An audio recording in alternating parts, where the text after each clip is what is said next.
You'll be forgiven for assuming that A24's friendship is one long, "I think you should leave" sketch. After all, Tim Robinson's lines like, "There's a new Marvel out that's supposed to be nuts," could easily fit into the outrageous world of the Netflix sketch comedy series. But as gut-bustingly funny as friendship can be, it's got a sneaky emotional core that may even make you shed a tear or two. Even though his show goes wild, Tim acts as if there's no joke, and I think that's why people respond to him, because he's so committed to the emotion. Writer-director Andrew DeYoung tells Variety, speaking with Variety ahead of the film's nationwide release, DeYoung breaks down the most outrageous moments, friendship moments, from a psychedelic subway trip to that final wink.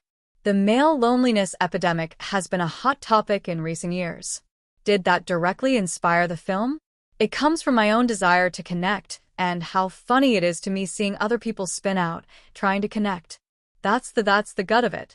It comes from a deep emotional place, not trying to reverse engineer anything. My favorite scene in the movie is when Craig goes on a psychedelic trip after licking an exotic toad, only to find himself in a subway with Austin. How did you come up with that? I love Subway. I grew up at Subway. Anytime I smell it, when I pass by, it gives me such deep feelings of home, even though I haven't probably eaten there in a decade. I'm just writing this thing, and he's in the back of a cell phone store about to do psychedelics.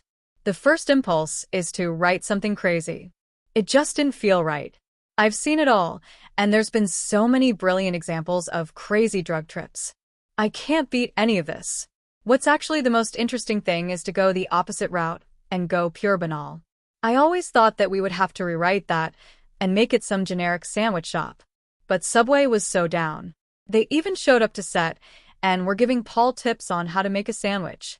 Kate Mara is really a secret weapon of this film. We know her primarily for her dramatic work, and she previously told me that you asked her to play Tammy, like she was in a drama, too. Why was that your direction? I gave that note to everybody.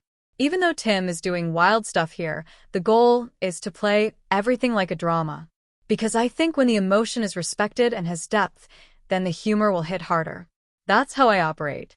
And I think Tim operates like that in a show, too. There's no winks. To me, it always makes like the comedy hit harder when you watch people trying their best and working at the top of their intelligence. When you feel like they're playing dumber, I'm like, I hate them. It was so great to have Kate, who's such an amazing actor, bring so much gravity to these scenes. After I cut the movie together, I was like, oh my God. She has the most significant transformation out of everybody.